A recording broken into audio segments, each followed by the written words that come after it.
Pero si Representative Edgar Erice nagsabing hindi sasali sa botohan ng impeachment. Hindi ko sinasabi na walang pagkukulang o pagkakamali si VP Sara, pero sa tingin ko ayoko maging parte nitong moro-moro na ito na labanan ng mga dinastiya at hindi naman talaga ito sa pagsusulong ng accountability, hindi naman ito sa pagsusulong ng governance. Yan po sinabi ni Erice. Hindi po DDS yan.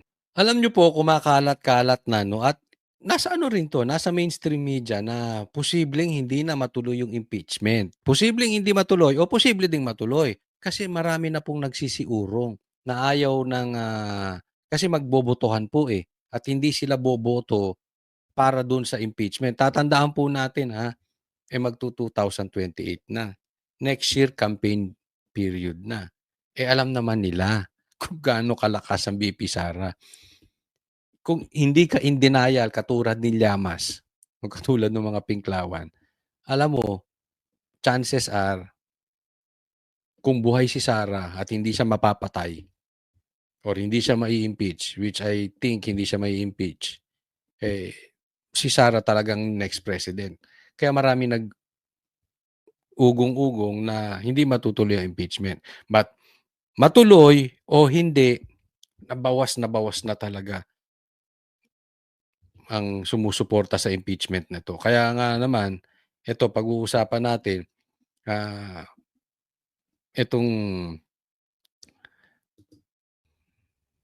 itong mga congressman na umuurong na at ayaw sa impeachment.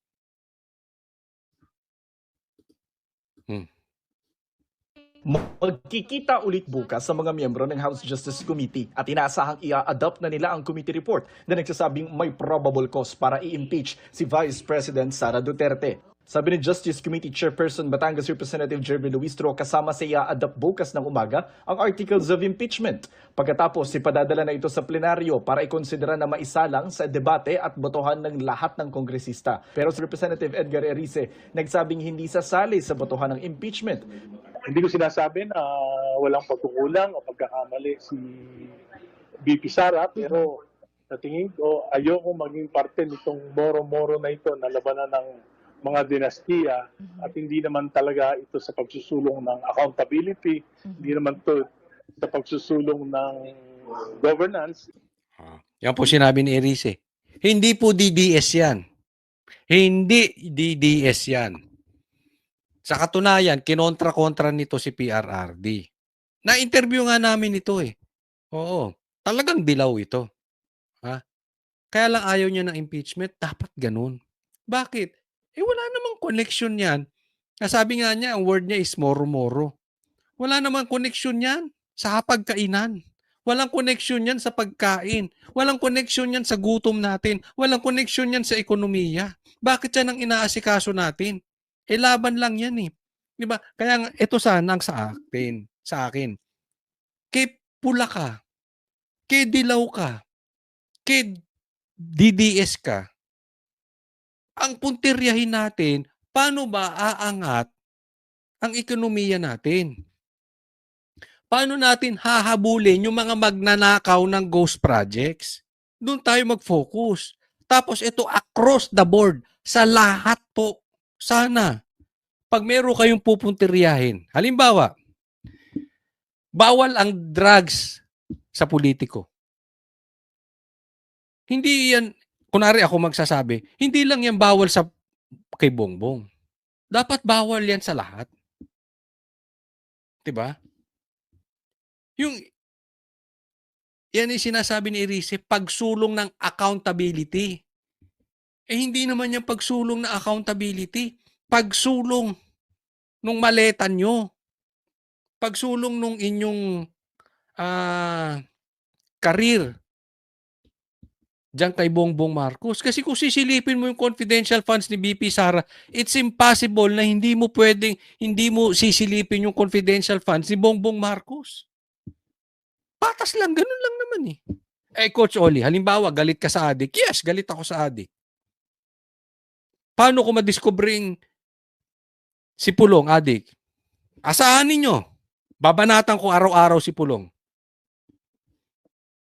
Mag-resign siya. patas tayo. Hindi kami maka-DDS dahil pikit mata kami. Hindi po ganun. Naalala nyo? Kahit sinuportahan ni Sara si Bongbong Marcos, kami Banateros, hindi ako sumuporta kay Bongbong Marcos. Doon lang tayo sa totoo. Pero I believe, hindi adik si Pulong. Ginamit ko lang example yon. Sana, kay Pula ka, kay Dilaw ka, patas. Pero ngayon nasa krisis tayo. Pwede ba? Unahin muna natin. Paano mapapababa ang presyo ng gasolina? Diba? Ngayong araw na ito, tataas na naman ang gasolina. Paano mabababa?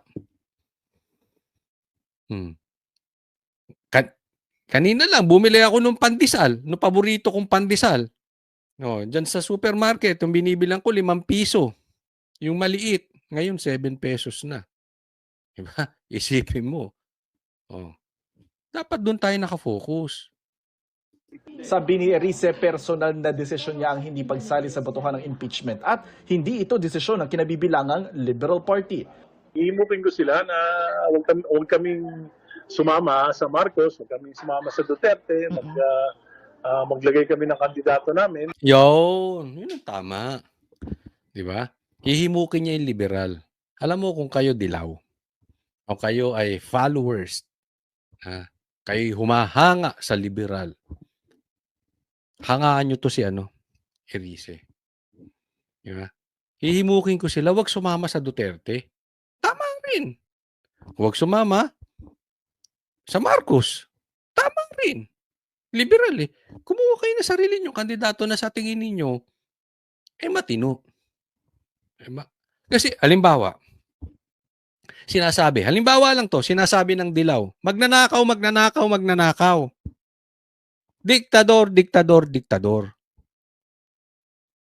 Tapos, mag-i-eleksyon, makikisama ka sa magnanakaw. Gago ka. Gago ka kaliwat kanan. Ba't mo sasamahan? Hindi ibig sabihin, kunukonsunti mo ang pagnanakaw. Tama o tama. Dapat manindigan ka. Pag yung tao magnanakaw. Hindi ko po sinasabi na totoo na magnanakaw yun, ha? Ang punto rito, kung sa tingin nyo, sinasabi nyo magnanakaw at saka diktator, tas sasamahan ninyo. Tapos magagalit kayo pag tinatawag kayong kain suka. Diba? Ulitin ko yung, sumama si Sara kay Bongbong Marcos. Hindi namin. Ayaw namin kasi sinabi namin, una palang adik yan, ayaw namin. Nung sumama ba si Sara, sinuporta namin si Bongbong? Hindi. Halimbawa, may senador na tatakbo under the party of Sara Duterte, adik. Ipopromote ko? Hindi po. Sabihin nyo lang sa akin, may proof kayo na adik, bangag. Ayoko ng adik. Kailangan bang Hindi, para makumpleto yung slot. Hindi po. Hindi ganun.